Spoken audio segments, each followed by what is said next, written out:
बिस्मिल्लाहिर्रहमानिर्रहीम अस्सलाम वालेकुम। Welcome to animal success YouTube channel. Viewers, मैं हूं राना जैनुल आबिदीन और लोकेशन है जी डिस्ट्रिक्ट विहाड़ी। जिस तरह का ये अब टाइम चल रहा है, जिम्मेदारों के लिए बहुत मुश्किल हो गया है सरवाइव करना।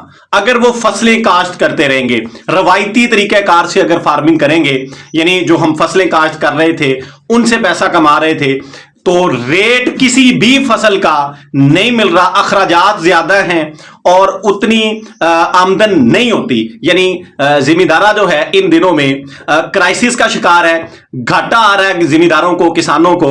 तो रेट चीजों के नहीं मिल रहे, पैदावार कम हो रही है और जो तैयारी के लिए चीजें इस्तेमाल होती हैं, बीज है, खादें हैं, वो बड़ी महंगी हो चुकी हैं।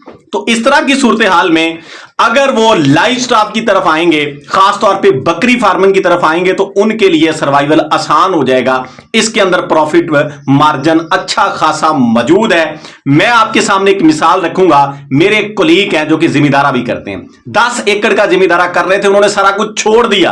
कह रहे हैं कि घाटा आ रहा है इस काम के अंदर। जो है मैं जो है पिछले 3-4 साल से उन्होंने बकरी फार्मिंग की, 1-2 साल पहले, यानी 2 साल हो गए नहीं की, उससे पहले कर रहे थे। वो कह रहे हैं कि मैं वापस उस काम पे आ गया हूं, जिम्मेदारे ने मुझे जो है मायूस कर दिया है और मैं जो है इस साल बकरी फार्मिंग का आगाज कर रहा हूं। पहले जो उन्होंने किया वो सारी डिटेल मेरे सामने रखी, वो मैं आपके गोश गुजार करने लगा हूं। यानी उनकी जो सक्सेस स्टोरी थी गोट फार्मिंग के अंदर, वो आपको बताऊंगा कि उन्होंने 3 साल एक्सपीरियंस में क्या इसमें से प्रॉफिट कमाया और किस तरीके से कमाया, और अब वो क्या प्लान कर रहे हैं, ताकि आप जो लोग हैं, जो खास तौर पे वो छोटे फार्मर किसान जो कि मायूसी का शिकार हैं, जो ये सोच रहे हैं कि मैं कौन सी फसल काश्त करूं, कैसे मैं अपनी जमीनों में से या ठेके के ऊपर जमीन लेके मैं फायदा हासिल करूं, तो उसका आसान हल सिर्फ और सिर्फ यही रह गया कि हम लाइव स्टॉक की तरफ आए। बेशक वो बड़े जानवरों का काम हो, लेकिन उसके लिए इन्वेस्टमेंट ज्यादा चाहिए, तो आसान तरीका फिर बकरी फार्मिंग ही बचता है। तो वो भाई कह रहे थे कि मैंने पहले साल जब बकरी फार्मिंग की तो मैंने कुर्बानी के बकरे लिए और सिर्फ 4 बकरों से मैंने काम स्टार्ट किया।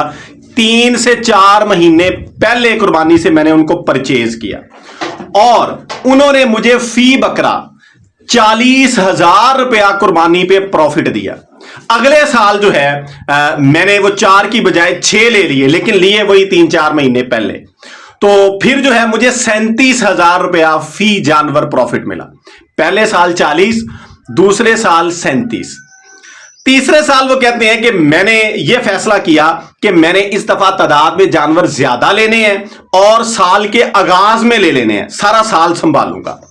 और उन्होंने क्या किया जी, छोटे बच्चे ले लिए, यानी कुर्बानी से कोई 2-1 महीने पहले, 2-2.5 महीने पहले, यानी वो बच्चे ले लिए 1-1.5 महीने के, जो अभी दूध पीते थे। साहिवाल मंडी से जाके परचेज किए और 12 जानवर खरीद लिए। 12 जानवर, तकरीबन 1 महीना 40 दिन उनकी एज। ये उनकी गलती थी। मैं ये इसलिए क्लियर करना चाह रहा हूं कि इस तरह के जानवर नहीं खरीदने चाहिए। कम से कम जो है 5 महीने का जानवर खरीदना चाहिए, इससे छोटा लेना गलती है। खास तौर पे दूध पीता बच्चा जो है, अगर हम उसकी कॉस्ट का अंदाजा लगाएं ना, दूध उसे पिलाएं, हम जो है परचेज करके, घर में अगर दूध ना हो किसी और बकरी का या जानवर का, तो वो हमें बहुत महंगा पड़ता है। और दूसरा, उसके अंदर सर्वाइवल के चांसेस भी कम होते हैं। छोटा बच्चा है, वो जो है अगर बीमार हो गया तो वो सर्वाइव नहीं कर सकेगा, यानी मरने के चांसेस ज्यादा होते हैं। तो इसलिए नुकसान का खदशा होता है, एहतियात करें। बल्कि किसी सूरत भी छोटा जानवर ना ले, बजाय 10 के आप 3 ले लें, 4 ले लें, 2 ले लें, लेकिन थोड़े बड़े जानवर लें। जारी बात है कि बच्चे इंसान तभी खरीदता है ना कि जब उसके पास इन्वेस्टमेंट कम होती है। लेकिन उन्होंने बहरहाल वो 12 बच्चे लिए। वो कहते हैं कि मैंने उनको सिर्फ 1 से 1.5 महीना दूध पिलाया, जो कि मेरी गलती थी। उन्होंने ये कहा कि मुझे दूध जो है ज्यादा पिलाना चाहिए था। और मैं भी ये कहता हूं कि बच्चों को कम से कम 4 महीने दूध मिलना चाहिए। 4 महीने तक अगर दूध मिलेगा तो बड़ी अच्छी ग्रोथ करेंगे, वरना मिनिमम जो है 90 से 100 दिन, यानी 3-3.25 महीने तो लाजमी तौर पे मिले। अच्छी बात है कि 4 महीने मिल जाए। तो वो कहते हैं जी मैंने तकरीबन 35 से 40 दिन उनको दूध पिलाया और एक बच्चा जो है वो एक्सपायर हुआ। 11 पल गए, 11 बच्चे पल गए। सारा साल मैंने उनके ऊपर मेहनत की और बकौल उनका चारा वगैरह अपनी जमीन के ऊपर काश्त था। वो कहते हैं कि फी बकरा जो है मुझे 48,000 48,000 प्रॉफिट हुआ, बावजूद इसके कि वो एक बच्चा जो है वो एक्सपायर भी हो गया था, उसकी जो परचेजिंग कॉस्ट है वो भी उसमें डाल ली।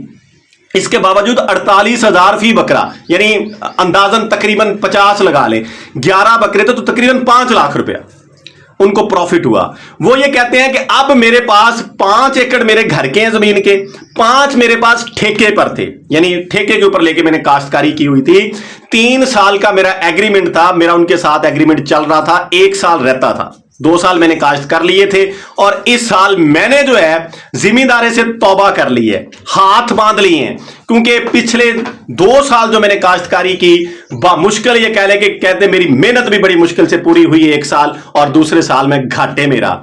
इसलिए मैंने ये फैसला किया कि इतना खर्चा करने के बाद, मेहनत करने के बाद अगर घाटे में ही जाना है, लॉस ही करना है, नुकसान ही करना है, तो फिर जिम्मेदारी से जान छुड़वा लेनी चाहिए। वो कहते हैं कि मैंने जो है वो 10 के 10 एकड़ वो जो 5 ठेके पे लिए थे वो भी, और 5 अपने वाले भी, अपने किसी कजन को जो कि काश्तकारी करना चाह रहा था, यानी उसको लगता होगा कि मुझे इससे प्रॉफिट मिल जाएगा, तो उसको मैंने दे दी है, मैंने काश्तकारी छोड़ दी है। और अब मेरा प्लान यह है कि मैं इस दफा कुर्बानी के बकरे लूंगा करीब जाके, और अगले साल जो है मैं अपनी जो जमीन है उसमें से कुछ जितनी मुझे जरूरत होगी उसके ऊपर मैं चारा काश्त करके गॉड फार्मिंग की तरफ प्रॉपर आऊंगा।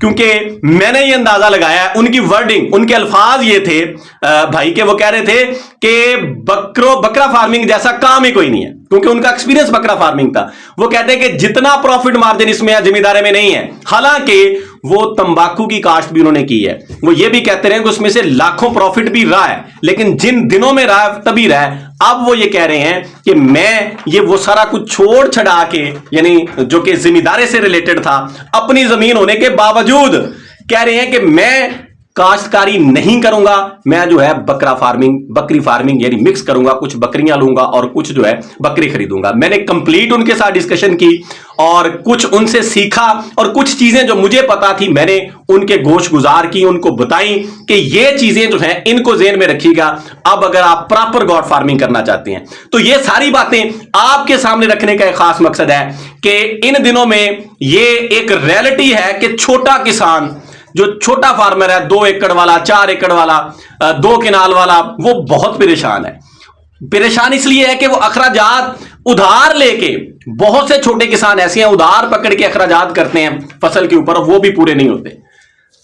गुजारा करना मुश्किल हो चुका है, रोटी कमाना, रोजी कमाना इंतहाई मुश्किल हो चुका है। तो ऐसी सूरत हाल में हमें जो है ऐसी राह तलाश करनी चाहिए, ऐसा काम करना चाहिए कि हम जो है बाइज्जत रोजगार हासिल कर सकें। तो छोटे फार्मर्स के लिए मेरा मशवरा यह है कि आप छोटे पैमाने के ऊपर गॉड फार्मिंग स्टार्ट कर लें। बेशक कुर्बानी के 2-4 बकरे ले लें, 2-4 पट्ठे ले लें, 2-4 बकरियां ले लें, जो आपको पसंद है उसको लेके अपनी स्ट्रगल को आगाज करें। इंशाल्लाह ताला इस काम में बरकत है और अल्लाह की जात अपने फजल के साथ आपको जो है इसमें से मुनाफा देगी। वीडियो को एंड करता हूं, दुआओं में याद रखिएगा। फी अमानिल्लाह, अल्लाह हाफिज।